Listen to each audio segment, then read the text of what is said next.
Congratulations on the knock yesterday. Were you always expecting to open? No, it didn't happen until real late that I got the nod to open. I think they were about 8 for, and Pup ran past me and said that I'll probably be opening with Finchy. So it was very nice of him to give me the opportunity at the order, and I'm glad I took it with both hands. What was the mentality going out there? Mitchell Stark said yesterday that he reckons you go out there and don't really think about it too much. In all due respect, don't go out there and just play your shots. What was the mentality for you going out? Just to see if there was any width. Really, just don't hold back on it. I think with the whacker and the way it sort of carries through, if you play your shots, if you do nick it, it generally goes over the top. So it was just sort of play without fear, and if it came off, it came off. If it didn't, hopefully the boys could get them over the line and get 70. So I think the thing is we were chasing 71. There wasn't a whole lot that could have gone too horribly wrong. So all good, and we won the game in the end. Did you have a chance to chat to Michael about sending you in? I mean, what was the thought behind that? Was it possibly looking forward to India to get you in those sort of situations, those high pressure situations? I don't believe so. I think it was more just the state of the game. Try and get it over and done with as quick as possible. 71's not a big target, so those sorts of run chases, as you saw in the Gabba when Sri Lanka were chasing it, sort of, if you lose a few wickets and try and sort of go about too defensively, you can almost get yourself into trouble. So we thought we'd take that out of the equation and go at it really aggressively. Do you like having that role, a bit of a pinch hitter, and just someone that can bat anywhere at any given time? I'd like to have the role of just opening. It's always a nice freedom to be given, but it was a fun role for me. I like playing in different roles for Australia and getting every chance I can just to bat for Australia. So it was good fun, and I'll hopefully get a similar opportunity in the future. Expect tomorrow to open again? I'm not sure. Hopefully we're rolling for 70 again. I'll get the same opportunity. To get there in 9.2 overs, did you guys deal them a bit of a psychological blow in the comprehensive nature of that win? We hope so. Obviously, getting beaten by 9 wickets in the first game of the series is a good start. But the way we look at it, we started a similar way against Sri Lanka and let things slip pretty quickly. So we'll be hoping to sort of keep the pressure right on throughout the whole series and hopefully have a whitewash, get 5-0. Yeah, Mitchell Stark said that yesterday, that 5-0 would be nice. Is that the goal amongst all of you? Have you guys spoken about that, saying that's a real task for us? It's our goal to win every game for Australia. Every game we walk out there, we want to win. So it would be unrealistic for us to not think 5-0 if we're thinking we want to win 3-2. I think that's negative thinking. So we want to win every game of this series, and we're hoping to win every game for the season. And that might not be possible, but that's what we're hoping for. We thought about India and I guess what you need to do from a test perspective to improve your game. Yeah, obviously I'm probably not going to get too many pitches like that in India, but I've thought about how I'm going to be playing spinners over there, and I've been lucky enough to obviously play over there a little bit. Had the academy a couple of years ago, and I've obviously had the IPL experience last year. So I know my game plan over there is going to be pretty simple. Using my feet against the spinners, and hopefully they'll hold me in good stead. Have the guys been told who's going to go early to prepare? Not yet. I think we're still waiting to find out on the last 2 games or last 3 games who's selected in the one day. So we haven't been told yet.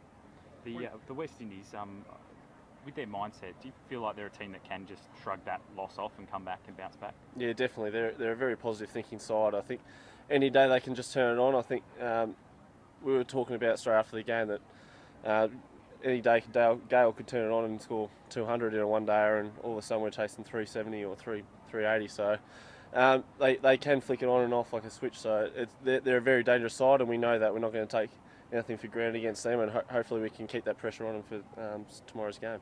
Can I ask you about the nickname? James Brayshaw's been going on about the Big Show. How does it sit with you? It doesn't sit too well with me, but it's just a nickname to me. I got given it by a few of the guys in Dubai.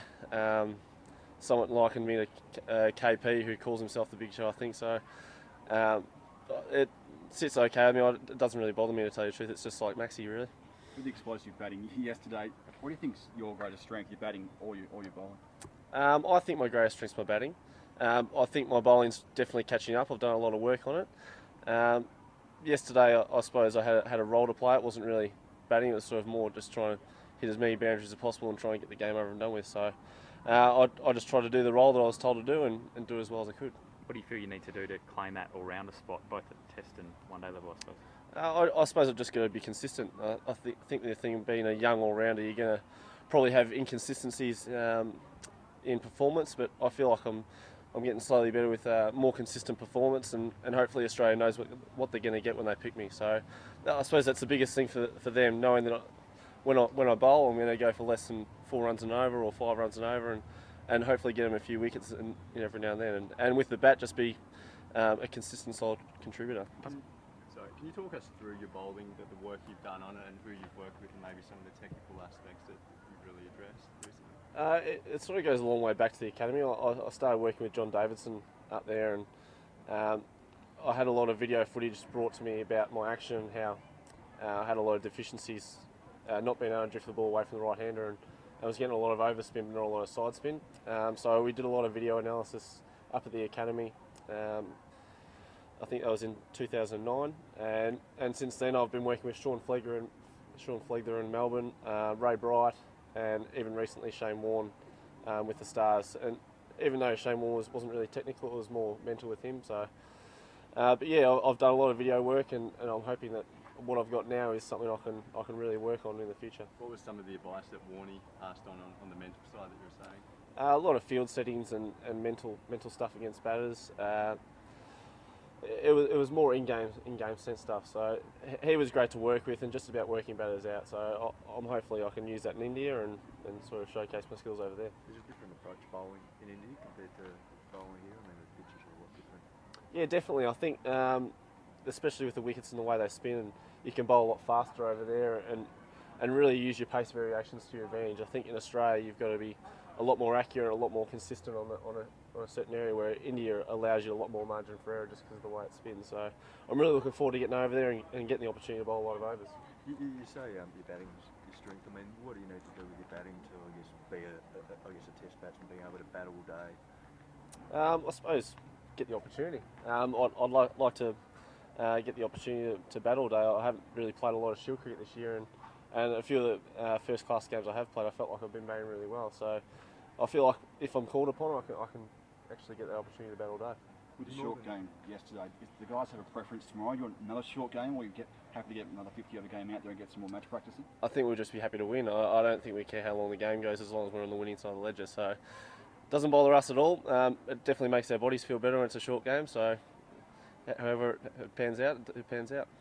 We've seen you play some amazing shots. I mean, yesterday's innings was case in point. Some of the innings in Dubai. I mean, are you more than just a slogger and a full-on, I guess, top 6 player as well? You think? Yeah, I feel like I'm definitely a genuine batsman. I've done a lot of work on my technique over the last few years, and especially with Greg Shippett in Victoria, he's been a big believer in my technique, and I feel like that's really shone through in Shield cricket. I've played some good Shield innings as well. I've just played technically really good cricket, so I'm hoping I can showcase that when the opportunity arises. But yesterday wasn't really that time to do it. Yeah. Will we see those big shots in Test cricket? Can you play them as well? Not sure. As I said, if the time allows for it, I probably will. But I think I'm sure if I do get the chance to play Test cricket, I'll probably be a little bit more reserved. Were you inspired by the Australian Open with some of those shots yesterday? Yeah, actually, Usman actually came up to me and said, "Did you play tennis much?" After I hit that one over cover. So I actually used to play a bit of tennis. So I used that to my advantage.